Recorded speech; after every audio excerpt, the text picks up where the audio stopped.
E concedo a palavra à Sua Excelência, a relatora, ministra Cátia. Ministra Cátia tem a palavra para um breve resumo do seu voto. Boa tarde, presidente. Boa tarde a todos os colegas, ministros dessa corte, aos novos advogados, a todos os que estão nos escutando. Eu pretendo fazer, inicialmente, apenas um relatório com a conclusão e, após as sustentações orais dos nobres advogados, é que eu faria uma observação mais precisa sobre o meu voto. E já peço, então, ao presidente, em exercício, o ministro Vieira de Mello, que, após a sustentação, devolva a palavra para que eu faça esses devidos esclarecimentos. Bem, aqui nós estamos diante de um dissídio suscitado pela Empresa Brasileira de Correios e Telégrafos, ECT, com pedido de tutela de urgência, em razão e em face da Federação Nacional dos Trabalhadores. Em 26 de agosto, o vice-presidente do TST, ministro Luiz Felipe Vieira de Mello, dirigiu uma primeira audiência de mediação. Em 27 de agosto, sob a direção também do ministro Vieira de Mello, realizou-se uma nova audiência com os representantes das partes, suscitantes e suscitados. Nesta audiência, o ministro vice-presidente apresentou uma proposta concreta de composição do litígio. A FENDECT, que é a Federação dos Trabalhadores, chegou a fazer uma manifestação no sentido de aceitar a proposta, desde que mantidas todas as cláusulas, aceitaria até mesmo ficar sem o reajuste. Mas a ECT não concordou com a proposição do ministro vice-presidente, reiterou o pedido liminar formulado, enfim, não houve acordo, então o processo foi a mim distribuído. Então, nesse caso, o que é que nós temos de concreto? Há um pedido da União e da ADCAP, Associação dos Profissionais dos Correios, para apresentar intervenção no feito, foi deferida a ambas. No dia 1º de setembro de 2020, eu também deferi os pedidos, além do pedido da União e da ADCAP, eu deferi as tutelas de urgência, em parte, tanto a tutela pleiteada pela ECT, como a tutela pleiteada pelas entidades sindicais. A empresa suscitante requer a procedência do presente dissídio coletivo e o faz com base no argumento de crise financeira enfrentada pela empresa, dificuldade financeira e de fluxo de caixa, pedindo a fixação de 9 cláusulas que foram ofertadas com extensão para toda a categoria dos trabalhadores, além da declaração de abusividade da greve e honorários sucumbenciais. A Federação Nacional dos Trabalhadores, por sua vez, juntamente, tanto a FENDECT quanto a FINDECT, são duas federações, em síntese, requerem preliminar a extinção do feito, apontando litispendência no mérito, a declaração de não abusividade da greve e o pagamento dos dias não trabalhados em virtude do movimento paredista, ou compensação na metade dos dias parados e o desconto salarial da outra metade. Apresentaram também reconvenção com reivindicação e renovação de cláusulas, tanto da sentença normativa decorrente do último dissídio julgado por essa corte, que é o DCG 10.00662, dígito 58, de 2019. Tentei mais uma vez, no dia 11 de setembro, uma audiência para conciliar as partes, que também não logrou êxito. O doutor Flores já fez este relato. Então, rapidamente, historicamente, o que é que nós temos? A ECT fez a formulação para a database de 2020 de uma proposta de acordo coletivo que exclui 70 das 79 cláusulas da sentença normativa anterior. Oferta um instrumento normativo contendo 9 cláusulas, sendo que apenas 2 se referem a direitos. 2 são não direitos, porque é não reajuste, não direito, e as outras são relativas à vigência, prazo, esse tipo de coisa. Diante desta oferta que foi apresentada pela empresa e que excluía quase a totalidade dos benefícios conquistados pela categoria, os trabalhadores não aceitaram e iniciaram, então, a greve que perdura até o presente momento. Então, em síntese, o motivo da existência do atual dissídio coletivo é, na verdade, ainda uma discussão que vem do dissídio anterior, uma vez que esse TST tinha concedido um prazo de vigência de 2 anos para tentar harmonizar um conflito que é sempre muito presente quando se trata dos Correios e que foi alterado por decisão do Supremo Tribunal Federal com um pedido da ECT. Então, com isso, houve toda uma antecipação do conflito, que só existiria a partir de julho do próximo ano, de 2021. Houve a antecipação do conflito para julho de 2020, e é sobre esse tema que nós estamos tratando nesse momento. Então, eu vou me referir às duas preliminares que foram suscitadas, a de litispendência, que penso que já está resolvida pelo próprio relator, seria pedido de litispendência em relação ao dissídio coletivo anterior a esse que já foi julgado, cujo relator é o ministro Maurício Godinho. Eu coloquei nos autos todo o despacho feito com a apreciação do ministro Maurício Godinho no dissídio coletivo anterior, e nesse despacho entende o ministro relator que já não se trata mais de litispendência, aquela matéria já foi decidida, já foi julgada, e o entendimento do Supremo foi por antecipação, pelo prazo de 1 ano. Portanto, mesmo que nós possamos ler toda a decisão do ministro Maurício Godinho, junto com toda a decisão do Supremo, nós vamos ver que já se trata de um novo dissídio, até porque a categoria está em greve e nós precisamos julgar o que nos é apresentado nesse momento, e por isso estou rejeitando essa preliminar. Em relação à preliminar de legitimidade da FINDECT, que é uma das federações, o que ocorre? A SDC não tem reconhecido legitimidade processual de entidades sindicais que não têm o registro sindical. Não entendi muito bem por que a FINDECT não está com registro, ela já deteve o registro, mas disse que foi suspenso. O fato é que, de fato, ela participou de todo o processo de negociação, ela participou de todas as reuniões, ela é reconhecida como federação, representa 5 sindicatos da mais alta importância dentro do nosso país. Então, em face da jurisprudência da SDC, que não reconhece a legitimidade, eu resolvi acolher o pedido alternativo, que foi postulado pela federação, que é aceitá-la na condição de litisconsorte. E é assim que faço nesse momento. Então, feito isso, existem 2 temas de grande relevância. Um referente à abusividade ou não da greve, e o outro referente às cláusulas, que cláusulas persistiriam ou não nesse dissídio coletivo. Então, resumidamente, vou dizer qual o entendimento que estou trazendo em meu voto, e aí aqui peço depois para ouvir todos os advogados e daria uma sustentação maior. Inicialmente, sobre a abusividade da greve, entendo, na mesma lavra do que disse o representante do Ministério Público, doutor Flores, que a greve não é abusiva, foi a única alternativa encontrada pelos trabalhadores diante do impasse que lhes foi apresentado. Qual o impasse? Da retirada de praticamente todos os direitos que construíram ao longo das suas histórias. Então, não é abusividade da greve. É fato que existiram algumas situações e que foram narradas pela ECT, como fechar algumas portas para que não entrassem trabalhadores. Existem situações peculiares, mas entendo que essas questões elas são secundárias diante da importância do caso que estamos a julgar. É a primeira vez na história do Tribunal Superior do Trabalho que julgamos uma matéria em que a empresa praticamente retira todas as cláusulas e todos os direitos anteriormente existentes. Então, também entendo pela não abusividade da greve. E em relação às cláusulas, informo aos colegas, meu voto está muito extenso, até peço desculpas, tem mais de 100 páginas, mas, resumidamente, nós teríamos 4 tipos de cláusulas para análise. Cláusulas meramente sociais e que não têm influência econômica, que não vão gerar nenhuma despesa para a ECT. Cláusulas que já foram reconhecidas por inúmeros dissídios, acordos e convenções coletivas.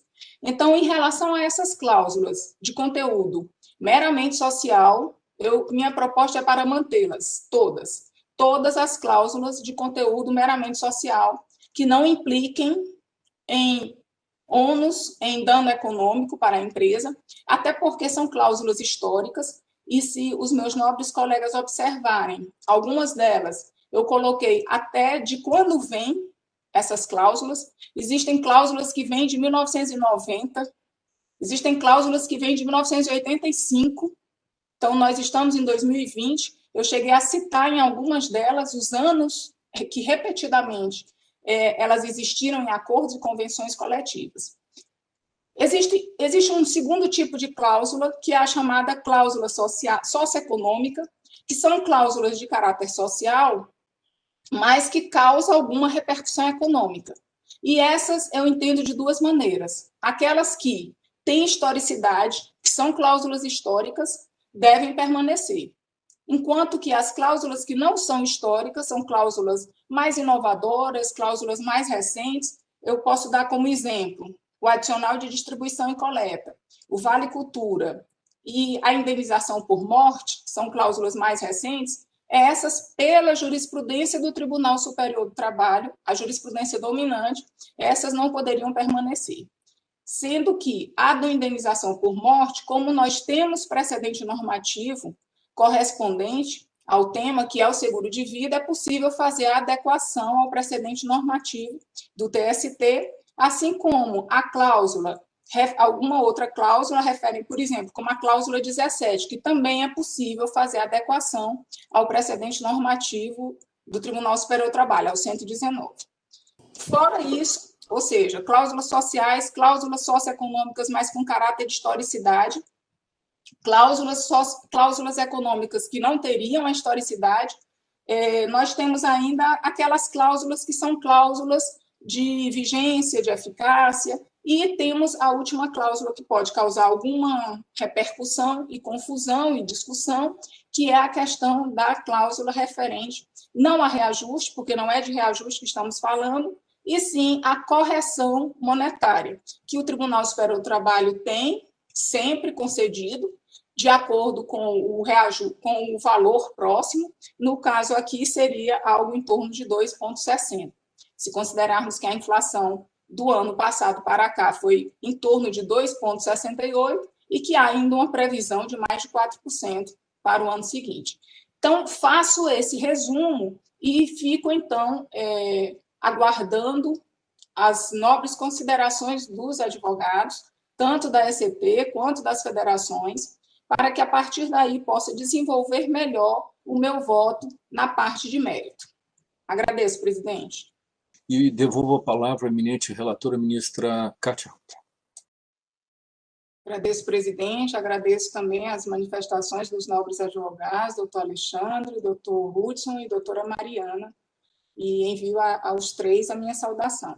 Eu gostaria de fazer algumas considerações iniciais, três particularmente, sobre o tema que nós estamos a tratar. Em primeiro lugar, é importante que se diga que esse é um julgamento histórico, talvez dos mais importantes que o Tribunal Superior do Trabalho já tiveram a necessidade de enfrentar. Penso que, pelo menos nos últimos 20 anos, é o julgamento mais importante da história da SDC.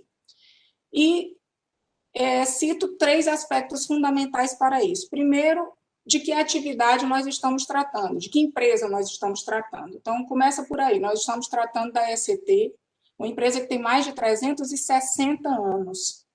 Talvez a empresa mais antiga da história do Brasil, junto com a Casa da Moeda. E que tem como objetivo, inclusive, função social, a confiabilidade, a qualidade e a eficiência. Isso está no artigo 4º, parágrafo 3º do seu estatuto. Assim como estamos falando de uma empresa da magnitude da ECT, que merece o respeito de todos os brasileiros, nós também estamos falando dos trabalhadores, que fazem parte de uma categoria, que lutam por seus direitos há um tempo em que existem categorias que nem existiam à época. Há 360 anos atrás nem existiam aeronautas, não existiam...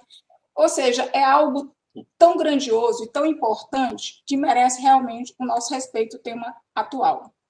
O segundo aspecto que eu acho que é importante considerar, e que já foi citado por alguns que me antecederam, é o momento social que vivenciamos.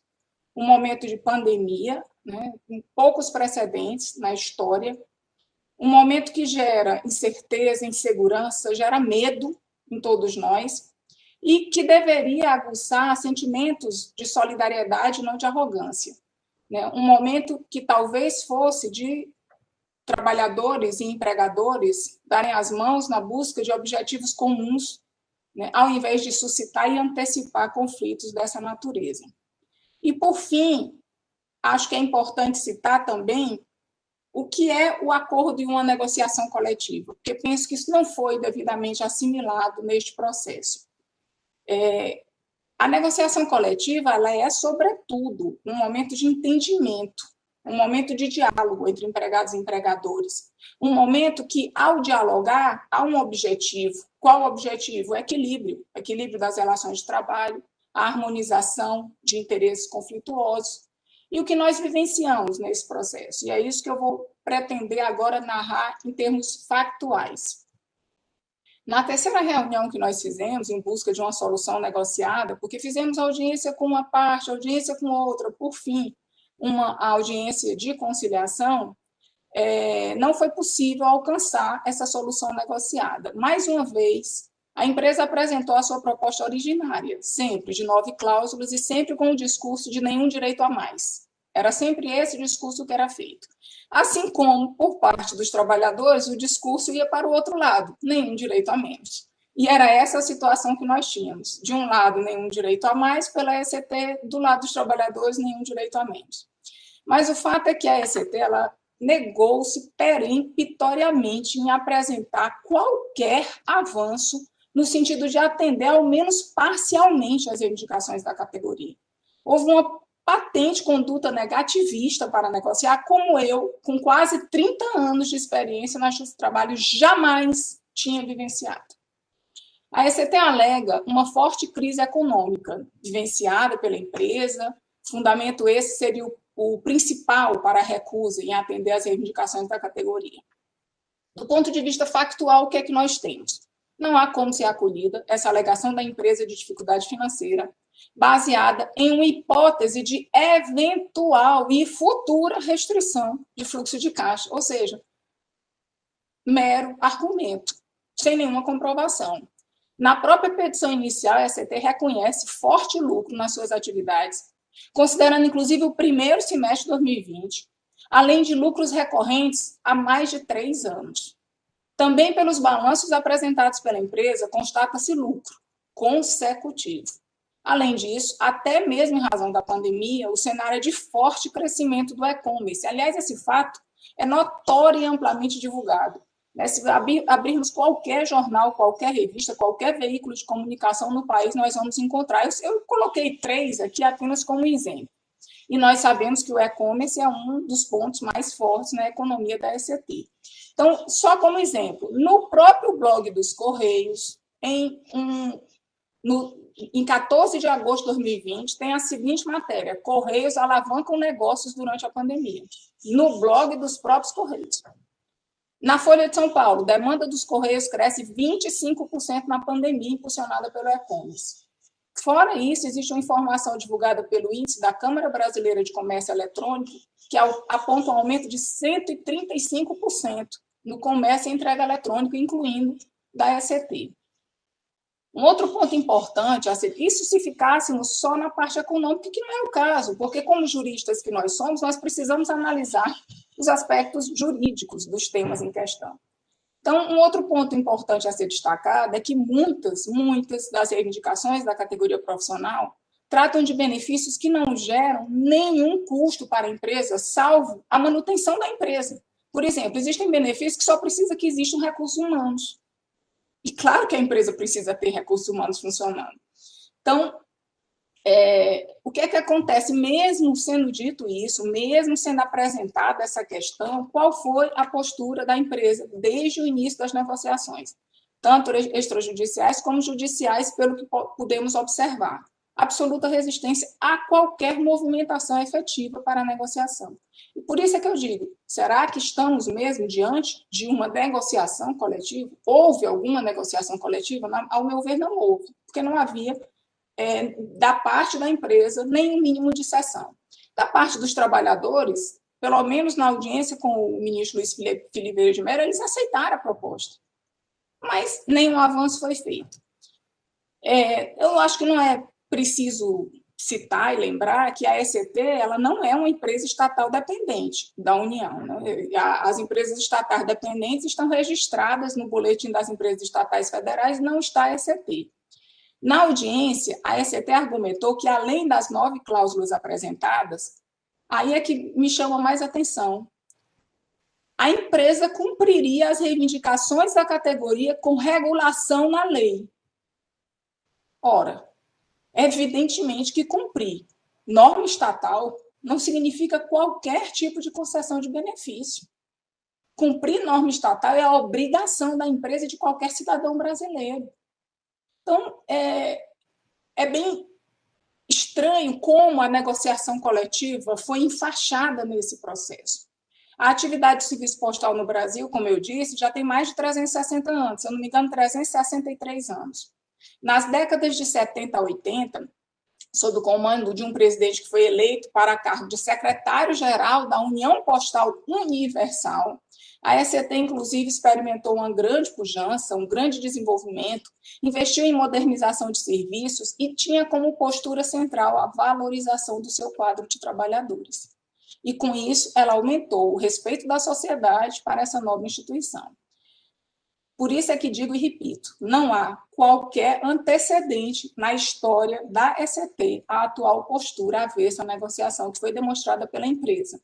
Assim como não há qualquer demonstração de prejuízo para o ano seguinte, fora mera alegação da empresa, porque o que nós temos é lucro até o presente momento. Algumas das cláusulas que foram rejeitadas pela empresa chamam a atenção, porque são cláusulas de caráter claramente protetivo à saúde. Ora, se o trabalhador adoece, ele não pode trabalhar, então o prejuízo é para a empresa. Nós temos, por exemplo, uma cláusula que é sobre saúde do trabalhador, a cláusula 38, de prevenção de doença. A cláusula 39 é para reabilitação de empregado que sofreu acidente de trabalho. A empresa se recusa, apenas para analisar a melhor reabilitação desse empregado. Então, analisando todos esses aspectos, todas essas situações, é que eu penso que a greve ocorrida foi em muito provocada pela postura intransigente assumida pela ECT nessa negociação coletiva. E por isso é que, considerada essa peculiaridade, quando fiz a análise do caso, percebo que a categoria ela contava com a validade de uma sentença normativa anterior, com prazo de vigência de 2 anos.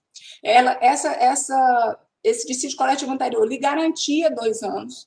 Esses 2 anos foram absolutamente interrompidos para um ano por responsabilidade da ECT, que não aceitou a decisão do Tribunal Superior do Trabalho e recorreu a essa corte. Ao ser reduzido esses 2 anos, a categoria se viu na iminência de entrar em uma greve ou de ter todos os seus direitos sonegados. É interessante observar também que a própria previsão que existe no artigo 114 da Constituição Federal, quando ela fala a garantia dos direitos mínimos, assim como as convencionadas. Essa parte também está na Constituição Federal, foi acrescida pela emenda complementar 45, embora só tenha citado metade da Constituição, mas também há o respeito às questões anteriores. Então, o que eu penso a respeito do tema para tentar nortear essa questão? Todos os processos de negociação, eles deveriam se orientar por razoabilidade, por equilíbrio, né, por tranquilidade, para chegarmos a uma solução de segurança jurídica. Né? Me pareceu não minimamente razoável a proposta que foi apresentada pela suscitante, porque com a exclusão da totalidade das conquistas da categoria, e como disse antes, conquistas que têm mais de 30 anos, né, que remontam mais de 30 anos, sem ao menos aceitar avançar em qualquer proposta que não fosse apresentada na petição inicial, isso causou um grande problema. Fora isso, a proposta que apresentou foi de poderar e não de garantir. E aí, definitivamente, a atitude não demonstrou qualquer vontade de solução harmônica por parte da empresa. Isso ficou muito visível.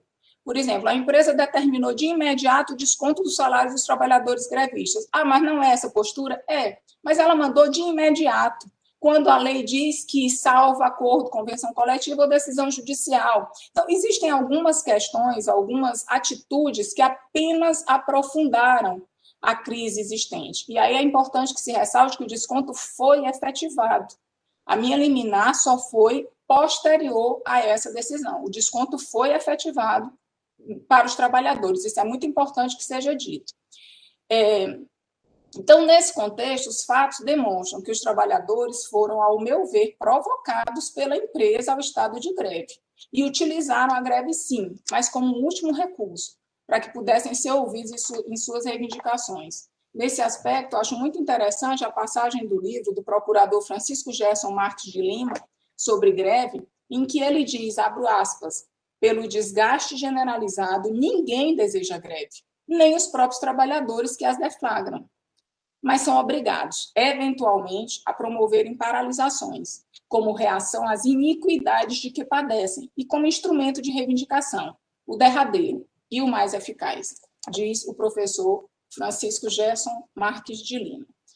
Então, efetivamente, penso que os serviços dos Correios permaneceram ativos, foram prestados no curso da greve, embora com a diminuição da liminar. Eu mesma recebi correspondências durante a greve. É claro que existiram transtornos, não há como negar.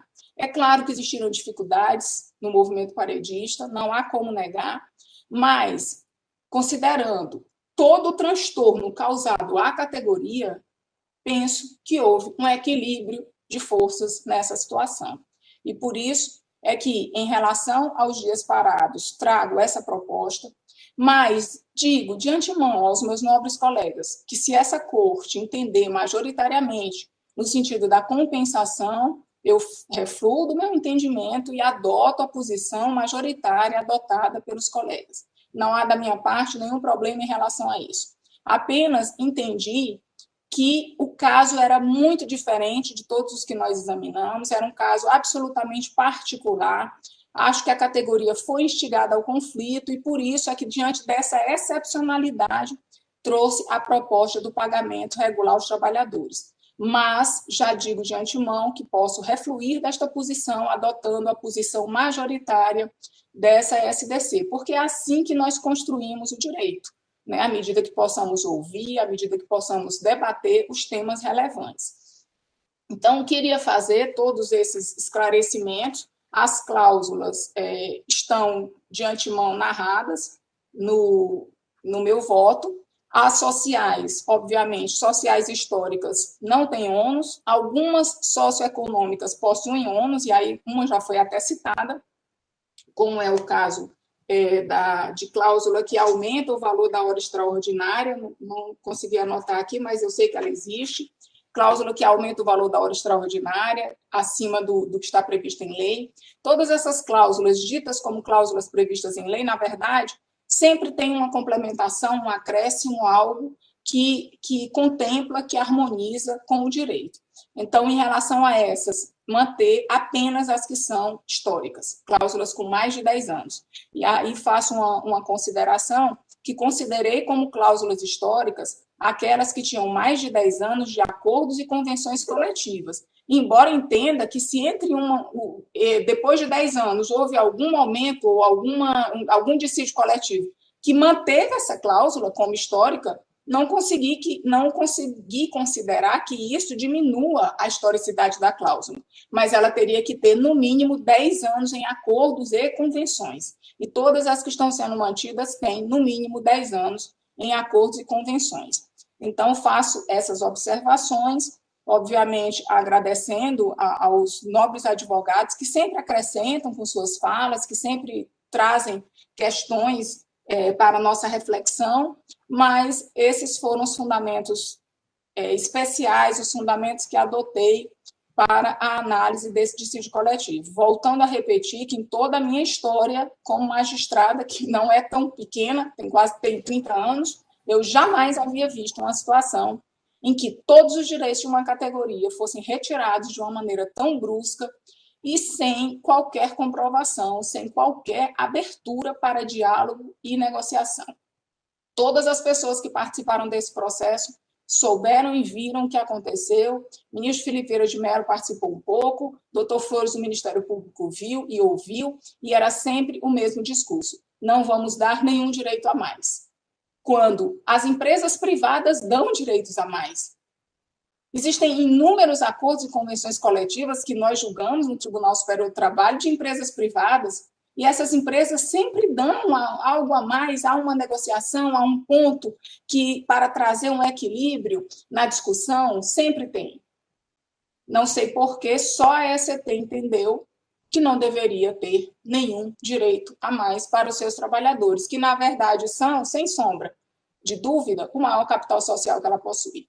Se hoje a ECT é respeitada, reconhecida, sem dúvida, é devido à valentia, à galhardia de seus próprios trabalhadores. Quem não conhece o amarelinho quando vem entregar a carta na sua casa? Todos nós conhecemos. Então, são esses os fundamentos que trago, e exclusão de cláusulas, efetivamente as cláusulas que são excluídas porque não tem nenhum tipo de historicidade, são praticamente duas cláusulas, que é a cláusula número 9, que institui o adicional de contribuição, distribuição e coleta, e a cláusula número 53, que institui o Vale Cultura, sendo que também a indenização por morte, porque há uma adequação ao PN apenas para garantir o seguro de vida, mas retirando o valor que era anteriormente explicitado pela cláusula. Estou à disposição de todos os meus nobres colegas para eventuais esclarecimentos.